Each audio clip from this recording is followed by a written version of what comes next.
بسم اللہ الرحمن الرحیم۔ محترم ناظرین السلام علیکم۔ محترم ناظرین، اس ویڈیو میں آپ کے ساتھ ابو لہب سے متعلق کچھ باتیں شیئر کرنے جا رہا ہوں، تو اس ویڈیو کو پورا دیکھیے گا، ویڈیو کو لائک اور اپنے دوستوں کے ساتھ شیئر ضرور کیجیے گا، اور اگر چینل پہ نئے تو چینل کو ضرور سبسکرائب کیجیے گا۔ محترم ناظرین، ابو لہب آن حضور صلی اللہ علیہ وسلم کا چاچا ہونے کے باوجود آپ کے ساتھ اتنی دشمنی کا مظاہرہ کرتا تھا کہ باقی سب مخالفین اس کے مقابلے میں کچھ نہیں تھے۔ یہی نہیں، اس کی بیوی بھی اپنی بدبختی اور شقاوت میں تمام حدیں پلانگ جاتی تھی۔ آغاز نبوت سے قبل نبی اکرم صلی اللہ علیہ وسلم کی دو بیٹیاں سیدہ رقیہ اور سیدہ ام کلثوم ابو لہب کے دو بیٹوں عتبہ اور عتیبہ سے منسوب تھیں۔ بعض روایات کے مطابق نکاح بھی ہو چکے تھے مگر رخصتی نہیں ہوئی تھی۔ جب آن حضور صلی اللہ علیہ وسلم نے نبوت کا اعلان کیا تو ابو لہب اور اس کا پورا گھرانہ آپ کا بدترین دشمن بن گیا۔ ابو لہب نے اپنے دونوں بیٹوں کو حکم دیا کہ وہ آن حضور صلی اللہ علیہ وسلم کی بیٹیوں کو طلاق دے دیں۔ انہوں نے نہ صرف طلاق دی بلکہ عتیبہ نے آن حضور صلی اللہ علیہ وسلم سے شدید گستاخی بھی کی۔ یہ واقعہ تفاسیر، تاریخ اور احادیث شریف میں تفصیلاً مرکوز ہیں۔ محترم ناظرین، ابو لہب اور اس کی بیوی باولے کتے کی طرح آن حضور صلی اللہ علیہ وسلم کے پیچھے لگے رہتے تھے۔ سورۃ اللہب میں دونوں میاں بیوی کی تباہی و بربادی کا اللہ تعالیٰ نے خود فیصلہ فرمایا ہے۔ ان پر قیامت کے دن تک لعنت بھیجی جاتی رہے گی۔ اس واقعے کی تفصیلات تو بہت ہیں، مگر میں مختصر طور پر چند باتیں آپ کے ساتھ شیئر کر رہا ہوں۔ محترم ناظرین، حضرت اسماء بنت ابی بکر رضی اللہ تعالی عنہما سے روایت ہے کہ جب حضور اکرم صلی اللہ علیہ وسلم پر سورۃ اللہب نازل ہوئی تو ابو لہب کی بیوی ام جمیل بنت حرب بہت سی خفا ہوئی۔ وہ غصے کی حالت میں آن حضور صلی اللہ علیہ وسلم کی تلاش میں نکلی۔ وہ کمبخت اللہ کے نبی کی حجوب کہہ رہی تھی، یعنی جس شخص کی مذمت کی جاتی ہے، نعوذ باللہ، ہم نے اس کا انکار کر دیا ہے۔ ہم اس کے دین کو نفرت اور حقارت کی نظر سے دیکھتے ہیں اور ہم اس کے حکم کو ٹکراتے ہیں۔ حضور پاک صلی اللہ علیہ وسلم مسجد میں تشریف فرما تھے اور حضرت ابو بکر صدیق رضی اللہ تعالیٰ عنہ بھی آپ کے پاس بیٹھے تھے۔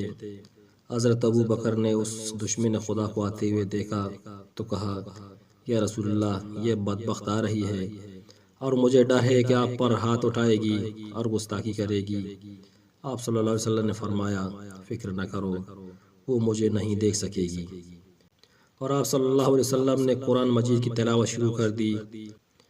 اللہ تعالیٰ نے قرآن عظیم میں ارشاد فرمایا ہے، اے نبی صلی اللہ علیہ وسلم، جب آپ قرآن مجید کی تلاوت میں مشغول ہوتے ہیں تو ہم آپ کے درمیان اور منکرین آخرت کے درمیان واضح پردہ حائل کر دیتے ہیں۔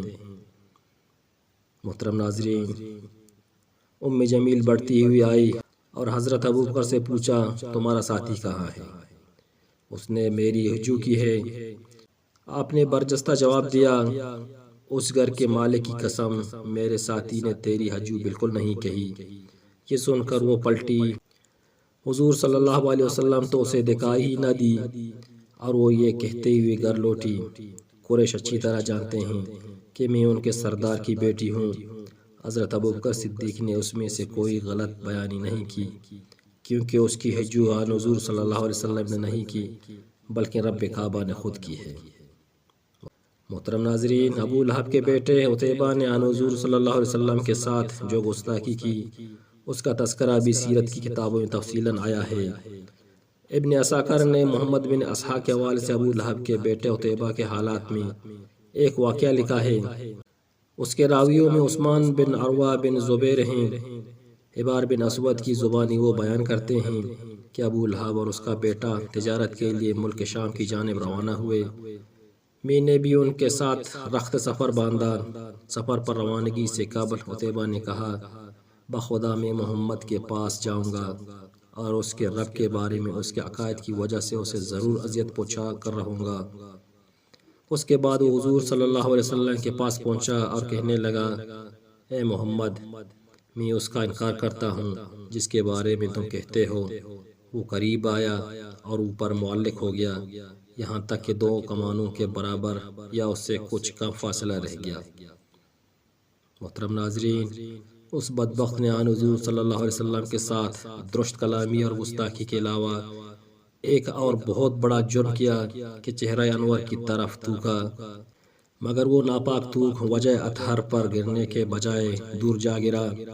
اس کی گستاخی پر حضور صلی اللہ علیہ وسلم نے دعا مانگی، اے اللہ اس پر اپنے کتوں میں سے کسی کتے کو مسلط کر دے۔ عتیبہ اپنے خیال میں بڑا کارنامہ سر انجام دے کر اپنے باپ کے پاس گیا۔ ابو لہب نے پوچھا، پیارے بیٹے تو نے سے کیا کہا؟ اس نے بتایا کہ میں نے یہ اور یہ کہا۔ اس نے پوچھا، اس پر محمد صلی اللہ علیہ وسلم نے کیا کہا؟ عتیبہ نے بتایا کہ اس نے یہ بددعا دی ہے۔ یہ سنتے ہی ابو لہب کا رنگ اڑ گیا اور اس نے کہا، اے بیٹے خدا کی قسم، اس کی بددعا سے میں تمہیں محفوظ نہیں سمجھتا۔ حبار مزید بیان کرتے ہیں کہ ہم سفر شام کے لیے روانہ ہوئے اور ابراہ کے مقام پر ہم نے قیام کیا۔ وہاں ایک گرجا گھر تھا، اسی میں ہم اترے۔ گرجا گھر کے پادری نے ہم سے کہا، ارب بھائیو تم یہاں کیسے آئے ہوئے ہو؟ یہ تو بڑی خطرناک جگہ ہے، یہاں شیر یوں گھومتے پھرتے ہیں جیسے عام علاقوں میں بکریاں۔ محترم ناظرین، یہ سن کر ابو لہب کے اوسان خطا ہو گئے اور اس نے ہم سے کہا، تم جانتے ہو کہ میں بوڑھا آدمی ہوں، میرے مقام و مرتبہ سے بھی تم واقف ہو، اور میرے تم پر جو حقوق ہیں ان سے بھی خبر نہیں ہو۔ اس شخص محمد رسول اللہ صلی اللہ علیہ وسلم نے میرے بیٹے کو بددعا دی ہے، جس سے میں سخت فکرمند ہوں۔ پس تم سارا سامان اس گرجا گھر کے صحن میں جمع کر دو اور اس کے اوپر میرے بیٹے کا بستر لگا دو، پھر اس سامان کے ارد گرد تم سب سو جاؤ۔ حبار کہتے ہیں کہ ہم نے ایسا ہی کیا۔ رات جب سو گئے تو جنگل سے شیر آیا، ہم سب کے چہروں کو اس نے سونگا مگر کسی کو کچھ نہ کہا۔ پھر سامان کے بلند ڈیر پر چڑھ کر عتیبہ کے چہرے کو سونگا اور اسے چیر پاڑ دیا۔ ابو لہب کا برا حال تھا اور وہ کہے جا رہا تھا، میں جانتا تھا میرا بیٹا محمد کی بددعا سے کبھی نہیں بچ سکے گا۔ محترم ناظرین، عتیبہ، ابو لہب اور اس کی بیوی تینوں کا بہت برا انجام ہوا۔ ابو لہب چیچک کی بیماری میں مبتلا ہوا اور گل سڑ کر مر گیا۔ اس کی لاش 3 دن تک پڑی رہی، کوئی اس کے قریب نہ پٹکتا تھا۔ لوگوں کو ڈر تھا کہ جو قریب جائے گا اسے چھوت کی وہی بیماری لگ جائے گی جس سے وہ مرا ہے۔ جب بدبو پھیل گئی تو لوگوں نے اس کے اہل و عیال کو آر دلائی۔ اس پر انہوں نے ان تانوں سے تنگ آ کر کچھ حبشیوں کو اجرت دے کر لاش اٹھوائی، جنہوں نے اسے لمبی لکڑیوں پر رکھ کر ایک گڑھے میں پھینکا اور اوپر سے دور دور کھڑے ہو کر یوں پتھر پھینکے جیسے اسے رجم کیا جا رہا ہو۔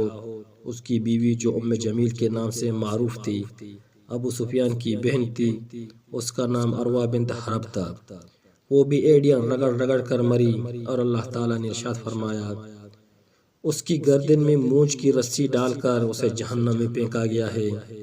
وہ اپنے قیمتی ہار پر فخر کیا کرتی تھی اور ڈینگی مارتی تھی کہ میں یہ قیمتی ہار بیچ کر محمد صلی اللہ علیہ وسلم کی مخالفت میں لگا دوں گی۔ اللہ تعالیٰ نے اسی گردن میں وہ توق ڈالا جس سے شیطان بھی پناہ مانگتا ہوگا۔ اسلام کا دامن کتنا وسیع ہے اور نبی رحمت صلی اللہ علیہ وسلم کے حوصلے کتنے بلند ہیں کہ آپ کے بدترین دشمن بھی جب سچی توبہ کر کے آپ کے پاس آئے تو آپ نے کسی کو آر نہیں دلائی، بلکہ ان کے قبول اسلام پر آپ خوشی سے سرشار ہو گئے۔ بدترین دشمنوں کی اولاد آپ کے پاس آئی تو آپ نے انہیں دھتکارنے کی بجائے سینے سے لگایا۔ ابو لہب کے بیٹے عتبہ نے حالت کفر میں اپنے باپ کے زیر اثر آن حضور صلی اللہ علیہ وسلم کی بیٹی کو طلاق دی تھی، تاہم اس کی کوئی گستاخی تاریخ میں مرکوز نہیں، جس طرح اس کے بدبخت بھائی کی حضرت سرائی جو کہ میں نے ابھی بیان کی۔ لیکن فتح مکہ کے موقع پر آپ صلی اللہ علیہ وسلم کے چچا حضرت عباس رضی اللہ تعالیٰ عنہ اسے اور اس کے بھائی معتب کو لے کر آن حضور صلی اللہ علیہ وسلم کی خدمت میں حاضر ہوئے۔ ان دونوں نے قبول اسلام کی خواہش ظاہر کی تو آن حضور صلی اللہ علیہ وسلم بہت خوش ہوئے اور اپنے چچا حضرت عباس رضی اللہ تعالیٰ عنہ کو بھی مبارکباد پیش کی۔ جنہوں نے اپنے بھتیجوں کو کفر کی ضلال سے نکال کر اسلام کی روشنیوں میں لا کھڑا کیا۔ واضح رہے کہ ابو لہب کی بیٹی درہ بنت ابی لہب فتح مکہ سے بھی پہلے ہجرت کر کے مکہ سے مدینہ پہنچی اور اسلام لائی۔ آپ نے ان کی بہت تعظیم و توقیر کی اور انہیں اپنے گھر میں مہمان بھی رکھا۔ یہ ابو لہب کی بیٹی تھی، مگر آپ فرما رہے تھے میری بہن آئی ہیں، میری بہن کو خوش آمدید، مرحبا۔ کفر و اسلام کی کشمکش میں یہ واقعات بڑے ایمان افروز ہیں اور اہل ایمان کے لیے ان میں بہت درس ہے۔ محترم ناظرین، یہ انفارمیٹیو ویڈیو آپ کو کیسے لگی؟ کمنٹ سیکشن میں اپنے رائے کا اظہار ضرور فرمائیے گا۔ اس ویڈیو کو لائک اور اپنے دوستوں کے ساتھ شیئر ضرور کیجیے گا، اور اگر چینل پہ نئے ہیں تو چینل کو ضرور سبسکرائب کیجیے گا۔ تو ملتے ہیں ایک اور ویڈیو کے ساتھ، تب تک کے لیے شکریہ، اللہ حافظ۔